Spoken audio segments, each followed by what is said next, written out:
As Israel steps up its bombardment of Gaza, military and political support from the US remains steadfast. But could this war lead to wider regional instability? And what role does Washington play? This is Inside Story.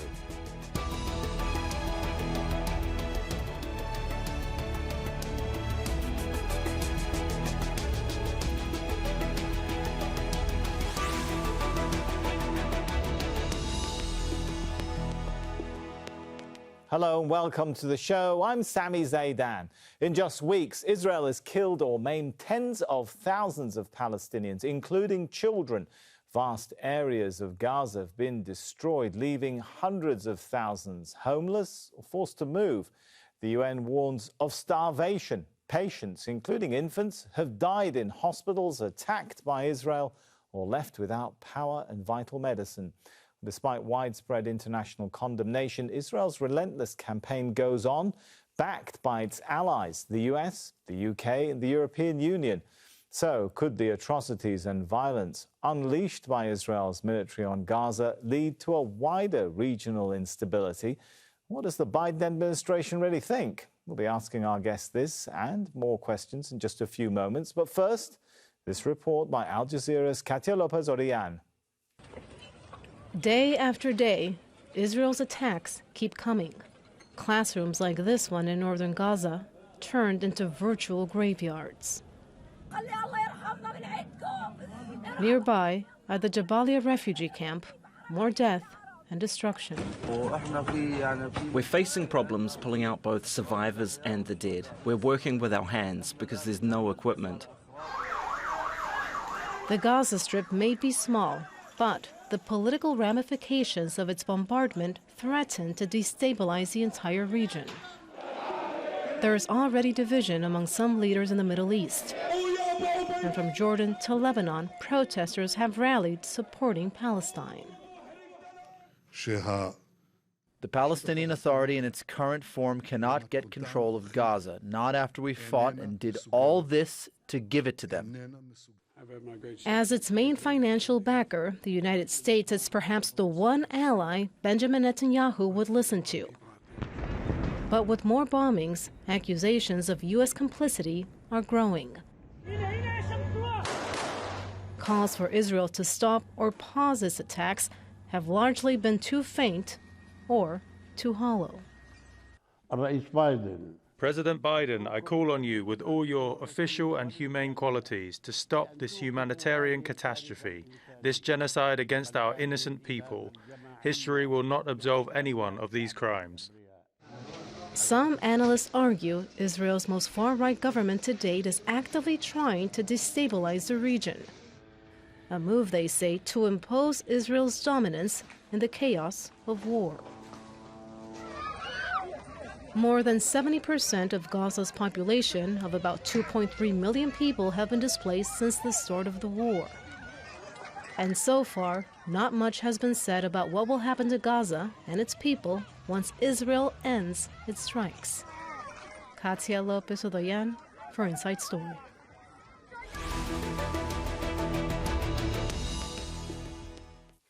Well, let's bring in our guest now. We have in London Daniel Levy, president of the US Middle East Project and a former advisor in the office of former Israeli Prime Minister Ehud Barak. In the Turkish city of Antalya, Nicholas Snow, director of the Beirut Exchange Foundation. And also in London, H.A. Hellyer, a senior associate fellow at the Royal United Services Institute for Defence and Security Studies in London and a non-resident scholar at the Carnegie Endowment for International Peace in Washington. A warm welcome to you all. If I could start with Daniel. So, Daniel, where do you read Israeli policy when it comes to the question of widening the conflict, drawing in more powers like the US deeper into the conflict? Well, Sami, I think there's two elements to that. First of all, it's clear that the Israeli government has America where it wants it on the question of the military assault on Gaza itself. To the extent to which maybe, and I may have been part of that naivety, we thought there was American action behind the scenes to actually try and get to that ceasefire. I think it's been clarified that that's not the case. America is actively working to prevent a ceasefire. President Biden has gone onto the pages of the Washington Post to make that clear. Now, in the Gaza assault, I think America is already part of this war. The trickle of humanitarian aid is matched by a flood of weapons going to Israel. So America is directly aiding the war. There are suggestions there might be some involvement, special ops on the ground, or perhaps drones being flown that are American. America is, of course, trying to prevent international action. And I think America is trying to back up what looks like very flimsy Israeli intel. So on all those fronts, America is involved, which is why some are suggesting that American leaders themselves may have a court case to answer in terms of their complicity in war crimes. But then there's the second question, which is, do we get to a point of direct American military engagement in a broader regional war? Now, it seems, and this would be Israel, Hezbollah primarily, but it could be directly Iran, America as well. It seems that America has, in that broader conflagration, taken steps to try and assert a preventive deterrence presence in the region. And it seems that Israel and Hezbollah are calibrating their moves. However, the Israeli side looks at this, and it hasn't made the decision, but it looks at this and it has America off the coast of Lebanon, and it has a rare opportunity for America to be directly involved in a war. It's something Israel has perhaps hoped for in terms of any future clash with Hezbollah. It's not gone for it yet, but that is tempting. That encourages moral hazard. And here's the key connection between the two. The longer things go on and the worse they become in Gaza, and with more of the population kettled into the south and Israel continuing its assault, we can assume that absent a ceasefire, things will get worse. How far does this get dialed up? And do we see a regional spread, either at the premeditated intention of one of the parties and of Israel perhaps trying to bring America in, or by virtue of happenstance? And that, I think, is why no one should be nonchalant, of course not about what's happening in Gaza, but also about the prospects of this spreading further if it continues. Let me jump in there, Daniel. You made I guess, a key statement there. It's tempting. Hisham, and I should point out to viewers, you've kindly allowed me to refer to you as Hisham rather than H.A. Hellyer. So, Hisham, do you agree with that? Is there a temptation for Israel, an interest to try and draw the US in a step further than the US is already involved in this, as Daniel was pointing out? So I think that we have a couple of things here, and I broadly agree with what Daniel has just said, in that I don't think a decision has been taken to actually try to regionalize the conflict from within the Israeli security establishment. On the contrary, I think that that's not something that they would want to do. But I would also combine that with a high degree of, let us say, recklessness in terms of going about things within the actual conflict itself, that could very easily lead to a regionalization of the conflict. And that's the problem that I see right there. That if you don't take seriously the very easy off-ramp into regionalization that we currently see, then it doesn't take much for the law of unintended consequences to apply in a war. I mean, very early on in this conflict, you saw a missile strike on an Egyptian security outpost in Sinai. That was apparently by mistake. Okay, but that was very early on. Imagine if you had something like that when it comes to several targets within southern Lebanon, for example. Imagine if you see the continued escalation in the West Bank, with the supporting of Jewish settlers by the IDF, with a rising death toll of Palestinian civilians in the West Bank. You know, where does that go? You know, things can move very quickly and stumble out of control. and then you, by virtue of that, you then have a regionalization effect. I don't think this is the intended policy. I do think that there's an incredible recklessness that's involved here, which is why I agree with Daniel. I think we ought not to be nonchalant about where this can all go. And unfortunately, I see a lot of that nonchalance within DC. Within some parts of London, I have to say that when it comes to London, while the leadership of our two main parties seems united on backing Israel to the hilt in this conflict, I'd say that actually the picture is much more different when you look across the policy establishment. All right, let's break down some of the terms we're using here. And let me bring in Nicholas and ask the question, when we talk about the possible regionalization, well, so far in this show, we've been discussing the possible further involvement of the US. But does that also, by default, mean the deeper involvement of Iran? Well, I think there's a wide presumption that if the Americans become militarily involved in the coming stages, that is much more likely to involve Iran, sure. But I think it's very important to just, if I can challenge something that Hisham just said, I think we have clear reporting in the public that there are key leaders in the Israeli government and establishment that have very much wanted to expand the confrontation and the military front to Hezbollah. And Daniel, I think, who's much more of an expert than I am. When you say the government, Nicholas, let me jump in. You say key leaders. We've had indication from key leaders in the government. I take it you're referring to the Israeli government, not the US government. Yeah, the Israeli government. There's multiple reporting about this over the last few weeks that the Biden administration and the Pentagon have had to really assert, I think in their strongest fashion yet, on this key issue to try to restrain key Israeli leaders, including the Minister of Defense, at least as it's publicly reported. Again, I think Daniel is much more of an expert on the internal machinations of Israeli politics than I am. But there is wide reporting that there are key figures in the Israeli government, in the establishment there, and in the military that have wanted very much at moments over these last several weeks to escalate and to hit Hezbollah and Lebanon far harder than they have. And it seems, and I think that this tracks with what I've been hearing from American officials, that it seemed that they've been restrained from that. The problem, well, there's several problems with that, beyond the fact that such an escalation would be awful for the people, all the people of the region, and would indeed likely bring in the US and probably bring in Iran. And the reason why the US would be involved is because Israel finds itself in a militarily very precarious position, such that it hasn't seen in decades. It actually needs the anti-missile technology, at the very least, that the US has brought to bear in the region. More than 70 ships, I believe, 2 aircraft carriers. This is substantial American firepower that actually it's deemed would be necessary in order for Israel to fight on these two fronts. What I think is extremely concerning about that... I guess then, Nicholas, the question is why, in the minds of those Israeli officials, that you're seeing the indication that they want to widen this and drag in a full-blown war in the north.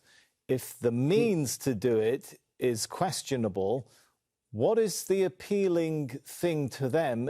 Maybe to Daniel's point, is it about the opportunity?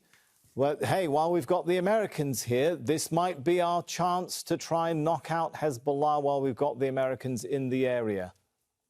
Precisely. And I think that, if we look at just the hard military balance of power and the hardware that the Americans have brought, it's significant. I mean, I don't think the Americans, certainly not in the 2006 war in Lebanon when I was there or otherwise, have brought that degree of firepower off the shores of Beirut and off the shores of Lebanon. And as Daniel said, that creates a real moral hazard. And there's a further point, because we can all talk about the realm of realism and even unintended consequences. But I think we need to be clear that there are a number of actors, both within the let's say, Hezbollah leadership, within the Israeli government, within the Israeli leadership, and by the way, other groups as well, Al-Qaeda and others, who would very much like to see a huge confrontation. Are we going to be, or is this realist game of back and forth going to be able to be contained by rational thinking? A good I'm quite concerned that as it goes on, it won't be. All right, let me bring Daniel back into the discussion, since Daniel got us rolling on this point. Would Israel be able, you think, to fight two full-blown conflicts in the south and the north, and whatever other players that drags in the region, even with US backing? So this is, I think, why there is a dilemma inside the Israeli system, including significant leadership, political and military voices pulling in both directions. And there has not, to the best of my knowledge, and in indications we have, been a decision made yet. First of all, you have a significant amount of Israel's force already tied down on the northern front, not participating in the south because of the possibility and because of the degree of existing escalation. Israel sees a rare, perhaps unique opportunity to directly bring America into this. It sees a rare opportunity to have the public ready to make the sacrifice. And its narrative, which is why worth paying attention to, is one can't go back to the same situation in the north. Just as in the south, one needs to totally reshuffle the equation. One can't still have the Israeli communities in the north facing this threat. Now, that doesn't mean the decision has been made. However, as we've said, the worst this gets in Gaza, the potential spread into the West Bank. We haven't mentioned East Jerusalem either. The Houthi involvement, which is being stepped up. This all suggests that maybe Israel sees that this is the time, this is with America, this is the opportunity. And Israel, I think, is trying to do something which it will prove unable to do. In Gaza, you're not going to, one second, in Gaza, you're not going to eradicate Hamas. But also, Israel is trying to reassert overwhelming military preponderance. And I don't think that is available to Israel in the contemporary region it lives in. All right, Daniel, hold that thought. We're going to come back to you in a moment. If I could go to Hisham, though. If we're talking now about the possibility of some in the Israeli government that want to escalate this into a confrontation with Hezbollah, Daniel mentioned the Houthis changing the regional situation. That must beg the question, does Israel ultimately want to drag the US as well into a confrontation with Iran to deal with what it sees as the issue, the problem with Iran's nuclear program and so on?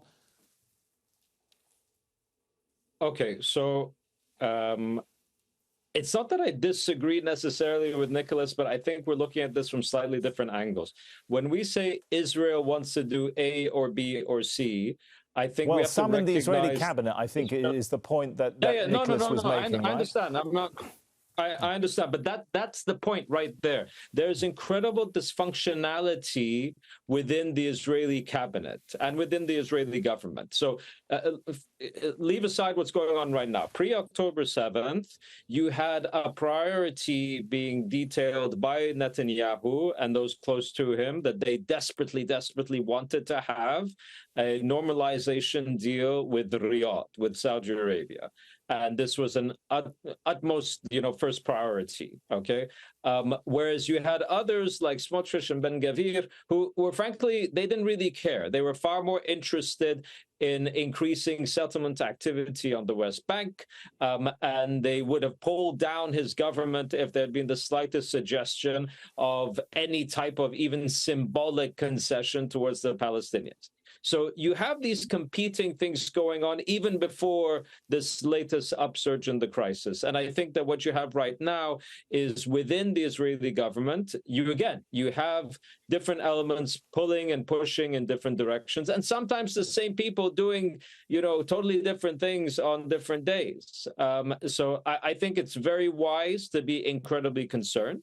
I think that it's very easy to sleepwalk, after having been asleep for like 10 minutes, into a very escalationary pattern and paradigm. I think Nicholas is also correct that there are different people within Iran, within Hezbollah, and within the Israeli government that would be very happy to escalate. At the same time, there are others also in Iran and also in Hezbollah and also in the Israeli government that are not particularly interested in doing that right now. So again, I say this without trying to be nice. I don't think we're really disagreeing as much as we're just looking at slightly different angles here.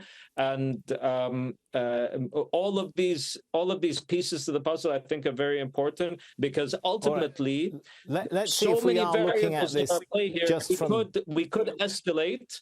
We could escalate, this could regionalize extremely quickly, whether people intend it or not. And that's why I think within DC, within London, this needs to be taken a lot more seriously. And frankly, right now, it isn't at all.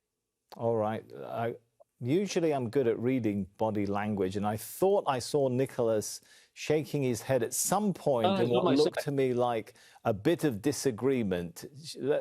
I'll bring you in, Nicholas, to come back on some of that if you wanted. Are we looking at things from a different angle, as Hisham was pointing out?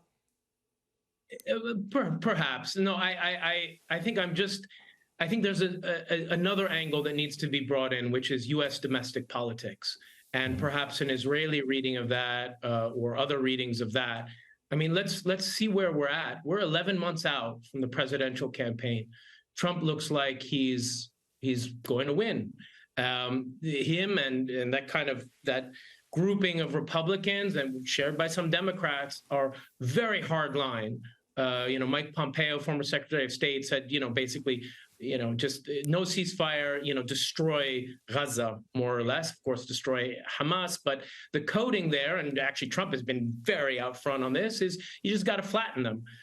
So what I'm concerned about is this moral hazard and the opportunity that Daniel spoke about. And I'm worried about that coming together in this coming few days or weeks, and buttressed by the fact that key members of the Israeli security and political establishment and government very much, at least on the record, have wanted to kind of run the table and to smash Hezbollah. And they have tremendous Let me turn the question around to you, Nicholas, and say, do you think it makes sense? Is there an incentive for Biden to put more American boots on the ground in the Middle East in another conflict 11 months out of an election? Of course not, but he's in an impossible situation because he's tied his fortunes so strongly to a figure, Netanyahu, head of the Israeli government, who literally, I mean, those folks despise the progressives, despise the Democrats, and despise the Obama-Biden team. And he's put all his eggs in the same basket, I think is the... All right, let me take that segues nicely to what I was going to ask Daniel, which is, what does the widening of this conflict mean for Netanyahu's political survival? Nice. Netanyahu, of course, does not want the morning after. So whether it's Gaza, whether it's the widening, I don't want to suggest here that he's therefore definitely going to push for the widening. But the morning after is the day of reckoning, is the commissions of inquiry. So I think what we're coming round to saying is 40 plus days into this, it hasn't gone into a regional conflagration.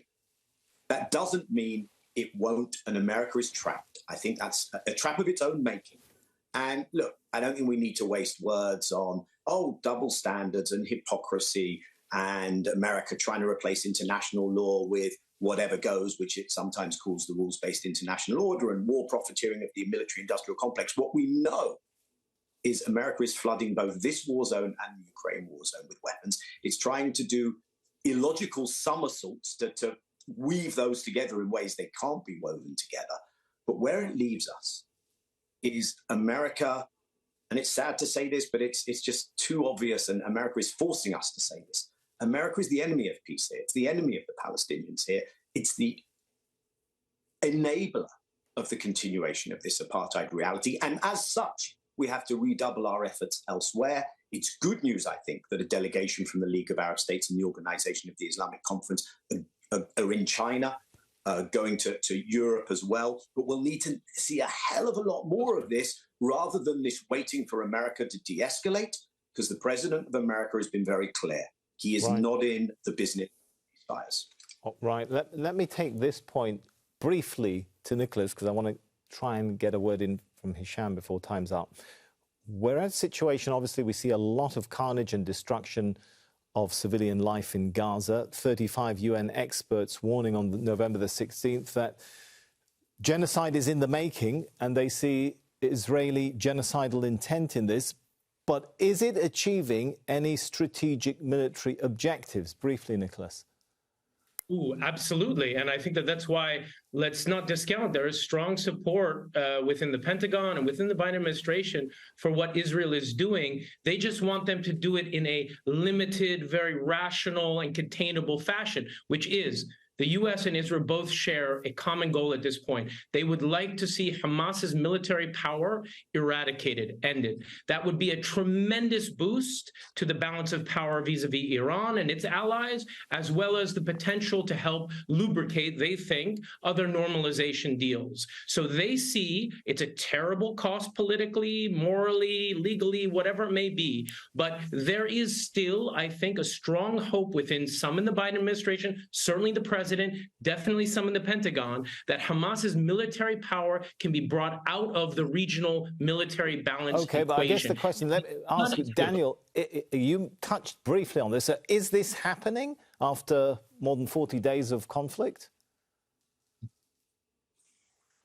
I think partly it is. I know you want to go to Hisham, so I'm going to let you do that. Are we seeing Hamas being eradicated as an organization from Gaza? That's the question. No, we are not, and it won't happen. And to the extent to which there's degradation, I think it's very questionable how far that goes. And we will see later, but Hamas is also politically strengthened. All right. Hisham, your take on this. Does the US have a clearer kind of road plan for where this war goes to then, if I've understood Nicholas as well as Daniel correctly, that might not be happening? They may not be able to eradicate Hamas. So I think the problem with asking about America's plan for the day after, it's been very clear about what its plan is supposed to look like in terms of a return of the PA, in terms of an Arab force within Gaza and so on. But at the same time, it's being rebuffed in terms of any Arab element on the ground. When it talks about a two-state solution, it says nothing about the removal of settlements in the West Bank. So it says these it says these different points of any day after plan, but it isn't actually doing anything to ensure that that day after plan comes to fruition. On the contrary, it's enabling and strengthening the Israeli government on actually countering that plan. There are big problems to be discussed. We're going to have to leave it at this point for now. Let's thank our guests, Daniel Levy, Nicholas No, and H.A. Hellyer. Thank you for watching too. You can see the show again anytime by visiting our website, aljazeera.com. And for further discussion, head over to our Facebook page. That's facebook.com/AJ Inside Story. You can also join the conversation on X. Our handle there is @AJ Inside Story. From me, Sami Zeidan, and the entire team here, for now, it's goodbye.